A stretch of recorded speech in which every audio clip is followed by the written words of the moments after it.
All right, we'll get started with Dave. We'll start in the first row on your right. We can start on the end and work our way in. Hi, Dave. Crystal Rich. Now facing Garrett Cole for the second time in the series, what does the presence at the plate have to be for your offense to get the best possible result against him, knowing that he'll make some adjustments? I think with Garrett, he likes to pitch at the top of the zone. There's going to be velocity, and I think for us just to, just know where the top of the zone is, and try to get into good counts, and be disciplined and expect a good pitch to hit. Hey, Dave. When you watched Jack in Game 5 against the Mets, and then Jack in Game 1 of this series, what were the biggest differences that you saw that changed the level of success he had in those two games? I think in Game 5 he was under the weather. I know he was. He was under the weather. He was kind of on day 3 of something, so he just didn't have the strength. Certainly the stuff speaks to that. In Game 1, he was rested and felt good and came out and threw a good ball game. So today, it's regular rest. He's in good spirits, very focused. He feels good health-wise, and we'll see how it goes. But I expect him to pitch well tonight. Mike? Dave, looking at the interference play with Mookie last night, do you think your players worry about their safety here? No, I don't think so. And if there's one player I don't think that is worried, it'd be Mookie, given that he played a lot of games in this ballpark. It was just an unfortunate circumstance. I'm glad it was dealt with the right way, and we can just move on to tonight. Well, I was just going to follow up with that. As far as dealt with the right way, do you think they struck the appropriate measure? I think so. As I understand it, they got booted, and we didn't need them to be here, so they refunded their tickets. So that's perfect, right? Go to Barry, then Jim. Hey, Doc. So globally, when did this whole notion of high leverage and low leverage relievers start kicking in? I don't remember it any earlier than this year, and I had long talks with Torey Lovello about it this year. What's your take on all that? Well, Barry, I think it's actually, I think you're very aware of it. I think it's just more like most things now. There's names to things, right? And, I'm sure Bruce Bochy back in the 80s had relievers that he trusted and guys that he didn't trust as much. And so he used them in different situations. So I think now, to quantify things or give things a name, I guess high and low leverage just kind of speaks to that. So, to that point, Bochy had, Trevor. Most teams had a stud closer, and then the rest of their bullpen fell in line behind that, whether they were set-up guys or whatever they did. Now the notion of a high-level closer seems to have dissipated. Nobody can stay in the job for that long. You had Kenley for a long time, but since then you've had kind of like a rotation of closers. What's happened with that? Yeah. So, starting pitching back in the day, even as far as 20 years ago, went deeper in the game. So you didn't need as many relievers, number one. And so what happened with Kenley? He's with the Red Sox. It's a different roster. I do like the fact that we have different guys that have finished games, because it kind of protects against usage, a guy being down, different part of the lineup, lefties, righties, and it's worked out well for us as far as, games at the end of the innings at the end of a game, how our success rate. And just one last one on this. You as a manager, would you rather have a relief staff that could really, you could sock in and out of anything, that all these guys could do whatever you needed them to do in any circumstances than what you have now? Well, I would argue, Barry, that our guys can do whatever I ask of them, and I've shown that, pitching them in the middle of the game, late in games, versus lefties, versus righties, and so I think I'm afforded with the luxury of having my cake and eating it. I'll go to Jim on your right, Dave. Jim Hill. Skipper, Jim Hill, KKL 9 News. Your players have you to calm them down in moments like this. Who calms you down, or how do you keep your cool, calm, and collectiveness in these moments where it's, we could win the whole thing tonight? I have a good poker face. I I think when I expend all my energy on the players and kind of the process of how you get through a game, prepare for a game, that's as much bandwidth as I can handle. So, yeah, I don't know who keeps me calm, Jimmy. Go to Clinton, second row on your left, Dave. Doc, moving back to last night, is there any, after a night of sleep, where you say last night might have changed that decision, or conversely, one where you said we actually did that well, even though there was a loss? I think the question, if I could foresee the future, I would do some things different, right? Given your question, an honest answer is I wouldn't have. I wish the ball wouldn't have popped out of Gavin's glove, the Volpe double. I wish we could have kept it so Weaver would have had to stay in the game. But as far as kind of leverage and how we use guys, what Landon Knack did for us, I don't think we could have asked anything more of 4 innings and given up 1 run. I don't think any relievers could have done the same thing, or we could have asked for more. I liked Hudson versus Volpe right there. On pitch number 20, he just didn't make a pitch, and Volpe, you got to give him credit. So I really wouldn't have done anything different. So I think right now we're in a good spot. We're in a great spot, and our focus is just to win a game tonight. Bill Plaschke in the third row. Yeah, Doc, you really seem to identify with this team. Do they remind you of you? They do. They're just more talented, but they do remind me of me. I had the toughness, but I didn't have the talent of Mookie Betts. But yeah, I think so, and I think that's the way it should be. Fourth row. I love people that fight, and I don't know if it's my football background, but the playoffs, as I've said many times, it's a fight. It's a scrap. It's a dog fight. It has to be that way. Yeah. Fourth row on your right, Andy. Hey, Dave. You've talked a lot over the years just about the closeness of the bond with the 04 team in Boston. Over the past, 24 hours, I'm just curious if any of those fellows have reached out to you to suggest nipping this thing in the bud and protecting that group's place in history. You know what? No, they haven't. We are still very close, but I haven't gotten those texts, Andy. And that's more incentive for me. So thank you for that. Yeah, there's one comeback. There's one comeback, and that's all there needs. Yeah, I'm just curious if getting a message like that would be uplifting or very irritating at this time. Maybe a little bit of both, like most things, right? Good. Jason and Tyler. Dave, do you ever look at the names of the starting pitchers that you have in the IL and ask yourself, how did we ever get to the World Series? And B, do you ever think about what might have been this week? A little bit, but I try to keep that to a small group of people and make sure the players don't hear that. But it's crazy. I mean, our roster is constructed so well, so deep.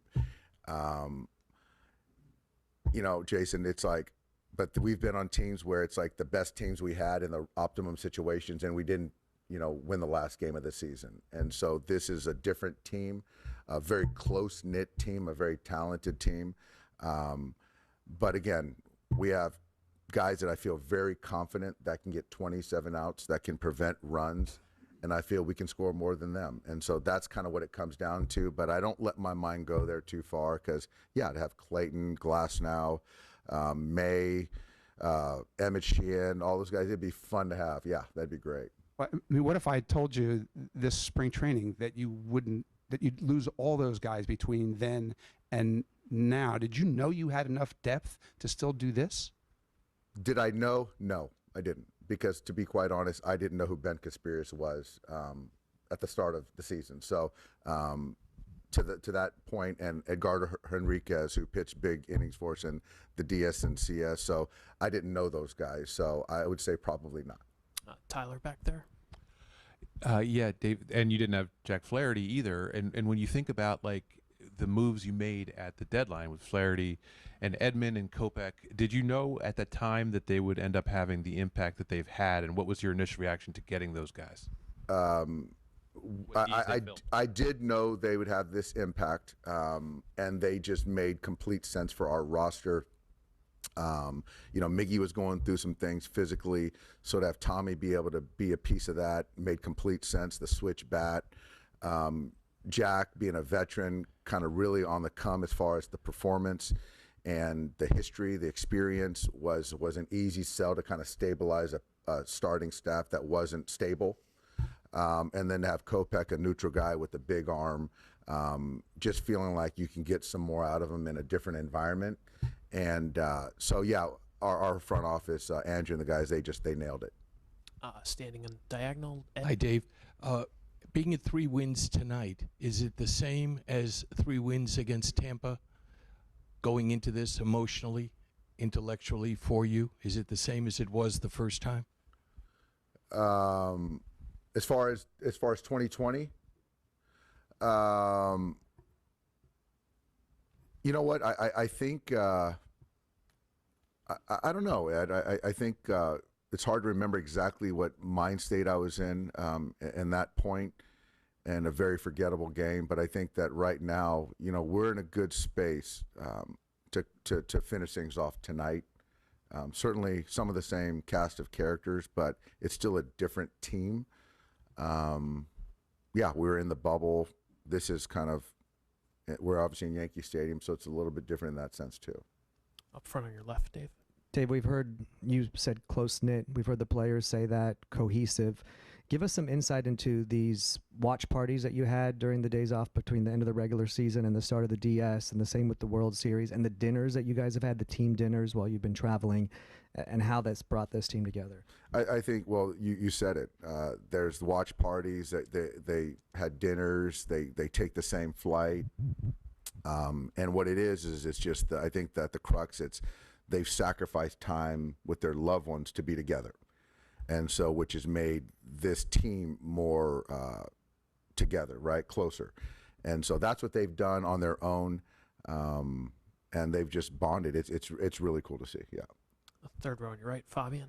Yeah, Dave, over the years, it seems like your offense has kind of thrived when it comes to facing bullpens, like especially seeing them over the course of a series and start taking advantage of that. I think you guys have only scored 1 run off their bullpen since game 1. Is there anything that you've sort of seen from your guys' at-bats, or maybe how they've kind of game planned against you guys as a bullpen? Yeah, you know, I think that's a fair question. I think we've done a really nice job with the starters. Unfortunately, with the pen, I just don't think that we are we're certainly not having the best at bats. I think that there's a lot of 3-2 chase. There's a lot of 2, pitcher behind, spin, chase, that we could get more count leverage. I don't know the reason behind it, but typically we are much better. Certainly seeing arms out of the pen, we're better. So I just see us kind of breaking out tonight. I really do. I mean, and obviously Garrett's a tough customer, but I just, we got to have good at bats against him, and we've seen a lot of these guys many times. And then Max was red hot during the CS. I don't think he has a hit this series. What have you sort of seen out of his at bats? And is that one of those things where, like, obviously he's a guy who kind of swings things for your lineup? How important is that for you guys going? It's important. It's important. I think Max is getting a little too quick. I think he's getting a little too jumpy. I think he's in between at times.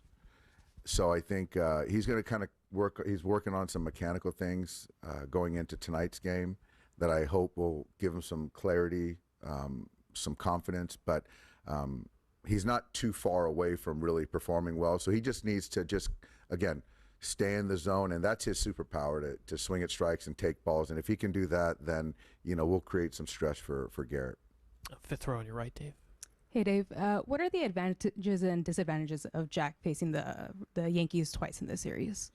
The advantages are he gets to see in real time how they're responding to his pitches.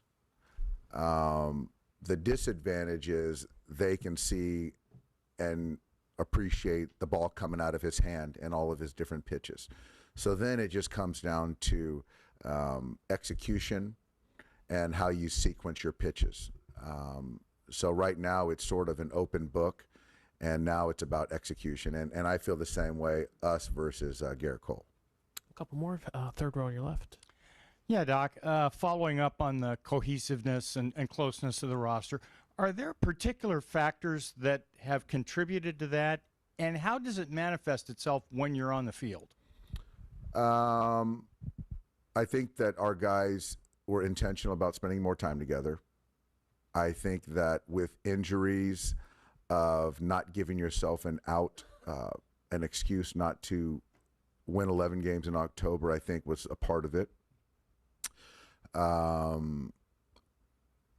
Yeah, so I think that does it manifest? I just think that when you are around people that you care about, you believe in, you're just better collectively. I just really believe that. I know it's not tangible, but I believe it is. Was there kind of an us against the world vibe there at one point with all the guys going down? There still is. Okay. There still is. We're not done yet. We're still against you, Jim. We'll do two more. Ben in the back and Yvonne up front here. Just further to Flaherty, he was really good against Judge in the first game. What specifically do you think that he did to get those strikeouts? He just mixed. He mixed. He's gonna have to throw his. He's gonna spin them. He's gonna throw his heater. It just kind of when he does it, when he sequences, and it's a cat and mouse. So Aaron knows exactly what he has, and Jack knows what he can do to get Aaron out, and he's just got to make the pitches and sequence properly and not be too predictable. Do two more, Yvonne and then Bill. Yvonne, go ahead. Hi, Dave. Just want your opinion about Freddie Freeman and the great moment that he's living now with the 4 homers and 4 consecutive games. He's otherworldly right now. He's as healthy as he's been in quite some time, and even the way he legged out that infield, that fielder's choice, that potential double play ball to drive in a run, shows his desire. His swing looks great. And he's just such a good example for all of us, even when you're not healthy, just to be out there and post, because it matters. I'll finish up with Bill, second row on the end. Yeah. Hey, Dave. In sports, a lot of times we, meaning probably mostly sports writers fans, talk a lot about who got their due. This person got their due, or this person never really got their due. I'm wondering, in your years as a player, as a manager, if you think about this at all, what's the formula for getting your due and not getting your due? Is like Willie Mays clearly got his due, or Hank Aaron got his due. But is there like a formula for it? Is it the moment? Is it luck? Is it personality? Well, I think that's a good question. That's an existential kind of question. I think a little bit of luck, certainly a moment, talent, longevity, respect calls for getting your due. I think it's all encompassing, but those names they're pretty special names, and rightfully so. They got their due. Dave, thanks so much. Good luck. All right, guys. Thank you. Appreciate it. And that concludes today's pregame.